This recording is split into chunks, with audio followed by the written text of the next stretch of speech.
India की number 1 choice Bharat matrimony. ये trailer है दुनिया में नए महायुद्ध के आरंभ का। ये तस्वीर है ईरान में तबाही की। कहानी है अमेरिका, इजराइल और ईरान के बीच जारी जंग की। एक बार फिर वो वीकेंड आ गया जब अमेरिका और इजराइल ने ईरान पर बम वर्षा की, मिसाइल वर्षा की, रॉकेट दागे, ईरान के महत्वपूर्ण संस्थानों पर हमले किए। 3 दौर की वार्ता के बाद भी अमेरिका और ईरान में शांति पर सहमति नहीं हुई, जिसका प्रलय वाला परिणाम आज सुबह से पूरी दुनिया देख रही है। ईरान में शहर शहर महायुद्ध वाले शोले हैं, धमाके हैं, पैनिक है। अमेरिका ने वही किया जिसके दावे वो करता रहा है। ट्रंप ने वही किया जिसकी चेतावनी को खामेनेई पिछले कुछ दिनों से देते रहे हैं। कहानी यही है, ईरान 1 इंच भी पीछे हटने को तैयार नहीं है, अमेरिका की शर्तों को मानने को तैयार नहीं है, जिसके बाद अब ट्रंप और नेतन्याहू खामेनेई की सत्ता को खत्म करने का प्रण ले चुके हैं। ईरान से आ रही हैं तस्वीरें तबाही की जो गवाही दे रही हैं। भारतीय समय के अनुसार आज सुबह करीब 11 बजे ईरान पर इजराइल के ताबड़तोड़ हमले की खबर सामने आई। इन हमलों से यह भी स्पष्ट है कि नेतन्याहू के टारगेट पर ईरान के सुप्रीम लीडर खामेनेई की सत्ता है। ईरान में चुन चुनकर बड़े सरकारी संस्थानों पर मिसाइल वर्षा की गई है। खामेनेई के घर और दफ्तर के पास हमले किए गए हैं। खामेनेई के ऊपर ऐसी मिसाइल वर्षा की गई है जिसकी कल्पना ईरान ने कभी नहीं की होगी। जिस तरह से हालात थे, सिर्फ जुबानी फायरिंग की जा रही थी। अमेरिका और इजराइल हमले का दावा तो कर रहे थे, लेकिन तारीख तय नहीं थी, दिन तय नहीं था, वक्त भी तय नहीं था। आज अचानक सब कुछ तय हो गया। अमेरिका और इजराइल ने ईरान पर जॉइंट ऑपरेशन के तहत एक बड़ा अटैक कर दिया। सवाल यही है कि इस युद्ध में आगे क्या होने वाला है। सवाल यही है कि ईरान में अगले कुछ घंटों में क्या होने वाला है। ईरान अमेरिका और इजराइल को और कितना नुकसान पहुंचाने वाले हैं। सबसे बड़ा सवाल यह कि युद्ध कितने दिनों तक चलने वाला है। आज विस्फोटक तस्वीरों के साथ अमेरिका और ईरान के बीच महायुद्ध वाले इस बारूदी संघर्ष का विस्तृत विश्लेषण हम कर रहे हैं। इस महायुद्ध की पूरी पिक्चर आप देखेंगे तो जानेंगे कि आज के दिन ऑपरेशन के जो नाम हैं, 3 देश अलग अलग ऑपरेशन के जरिए अपने मकसद को पूरा कर रहे हैं, अपने टारगेट को हिट कर रहे हैं। अमेरिका, इजराइल और ईरान विशेष ऑपरेशन के जरिए महायुद्ध में शामिल है। इजराइल ने ईरान पर हमला करने के बाद ऑपरेशन का नाम रोरिंग लायन रखा है, जिसका मतलब होता है दहाड़ता हुआ शेर। आपको बता दें कि पिछले वर्ष जून में जब इजराइल ने ईरान पर हमला किया था, उसे राइजिंग लायन नाम दिया था। यह उसका अपग्रेडेड वर्जन है। दूसरी तरफ अमेरिका ने ईरान के खिलाफ ऑपरेशन का नाम एपिक फ्यूरी रखा है। एपिक फ्यूरी का मतलब बहुत ज्यादा गुस्सा। यह ट्रंप के जंगी तेवर को दर्शाता है, ईरान पर अमेरिका के क्रोध को दिखाता है। ट्रंप कई बार ये स्पष्ट शब्दों में कह चुके हैं कि अमेरिका का उद्देश्य ईरान की खामेनेई सरकार को गिराना है, ईरान के लोगों को हथियार बनाकर वहां सत्ता परिवर्तन करना है। तीसरी ओर ईरान की सरकार है, जो ना अमेरिका की शर्तों को मानने को तैयार है, ना ही इजराइल की धमकियों से पीछे हटने को तैयार है। ईरान ने अमेरिका और इजराइल के खिलाफ ऑपरेशन फतह खैबर की शुरुआत की है। आपको इसका मतलब भी बताते हैं। फतह एक अरबी शब्द है जिसका अर्थ होता है जीतना। वहीं खैबर सऊदी में मदीना के पास एक जगह है जिसे इस्लाम के इतिहास का सबसे मजबूत किला माना जाता था। 7वीं सदी के दौरान यहाँ इसे जीतने के लिए एक जंग लड़ी गई थी। खैबर की लड़ाई में हजरत अली ने बड़ी भूमिका निभाई थी। उन्होंने लड़ाई के आखिर में एक मोटे लोहे के दरवाजे को उखाड़ फेंका था, जिसके कारण उस लड़ाई में उनके गुट की जीत हुई थी।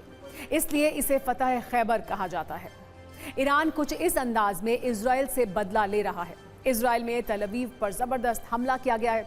आईडीएफ ने माना है कि ईरान ने इजराइल के शहरों पर मिसाइलों की बौछार कर दी है। इसके बाद पूरे इजराइल में इमरजेंसी घोषित की गई है। अमेरिका और ईरान के बीच जारी इस संघर्ष में महायुद्ध इसे क्यों कहा जा रहा है वो भी जानिए। क्योंकि एक तरफ अमेरिका ने पूरी शक्ति लगा दी है, सारे घातक हथियार ईरान के आसपास उतार दिए हैं, वहीं दूसरी ओर ईरान भी जबरदस्त जवाब दे रहा है। ईरान के हमलों ने अमेरिका और इजराइल की चिंता को बढ़ा दिया है। आपको हम 2 तस्वीरों के साथ आइए बताते हैं कि इस महायुद्ध में कौन किस पर भारी पड़ रहा है, कौन कहां कितनी तबाही ला रहा है। इसकी शुरुआत इजराइल ने हमले से की थी। इजराइल ने फाइटर जेट और मिसाइल से आज सुबह ईरान के कई ठिकानों पर हमले किए, ईरान को भारी नुकसान पहुंचाया। ईरान ने भी जवाबी कार्रवाई में बिल्कुल वक्त नहीं गंवाया। ऐसा लग रहा था कि ईरान की तैयारी पहले से थी। ऐसा लग रहा था कि ईरान पहले से अपना टारगेट लॉक कर चुका था, सिर्फ हमले का इंतजार था। ईरान ने अमेरिका के कई सैन्य ठिकानों पर मिसाइल वर्षा की। इजराइल ने ईरान के 15 शहरों को टारगेट किया। कुछ घंटों के अंदर तेहरान समेत ईरान के इन शहरों में विस्फोट किए। वहीं ईरान ने 7 देशों में अमेरिका के सैन्य बेस को निशाना बनाया। इजराइल के हमलों में ईरान में कई लोगों की मौत का दावा किया जा रहा है। सबसे ज्यादा तबाही दक्षिणी ईरान के स्कूल में हुई है, जहां 51 छात्रों की मौत का दावा किया जा रहा है। 60 लोग घायल हैं। हमले के समय स्कूल में 170 छात्र थे। वहीं दूसरी तरफ ईरान ने बहरीन में अमेरिकी सेना को बड़ा नुकसान पहुंचाया है। कई अमेरिकी सैनिकों की मौत का भी दावा इस वक्त किया जा रहा है। लेकिन इस वक्त जो बड़ी खबर आ रही है युद्ध के मैदान से, वो आपको बता देते हैं। अबू धाबी में एक बार फिर गिरी हैं मिसाइलें। अबू धाबी में कई धमाके सुनाई दिए हैं। अबू धाबी में एक बार फिर देखिए, ये जानकारी आ रही है सामने कि अबू धाबी में इससे पहले एक राउंड हमला किया गया था ईरान द्वारा, लेकिन अब एक बार फिर कई धमाकों की आवाज़ सुनाई दी है। बहुत जोर से धमाकों की आवाज़ सुनाई दे रही है। अबू धाबी के आसपास के इलाके में रहने वाले लोग, जहां पर ये धमाका हुआ है, वो ये बता रहे हैं कि बहुत ज़बरदस्त धमाके की आवाज़ सुनाई दी।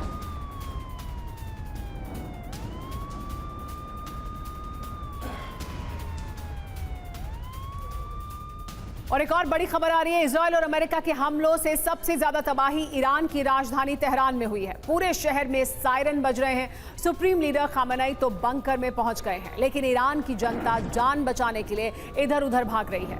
सबसे पहले हम आपको ये बताते हैं कि अमेरिका स्पॉन्सर्ड इजराइल के इस हमले में ईरान को कहां और कितना नुकसान हुआ है। इजराइल की मिसाइलें कहां कहां जाकर गिरी हैं ईरान के भीतर। सबसे पहला टारगेट क्या था? सबसे पहला टारगेट था ईरान का खुफिया मंत्रालय, जिसे इजराइल ने धुआं कर दिया।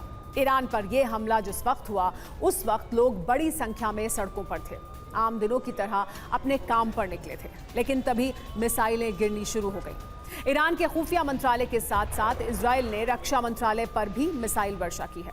आप वीडियो में ये देख सकते हैं बमबारी के बाद कैसे ईरान की इमारतें दहक उठी हैं।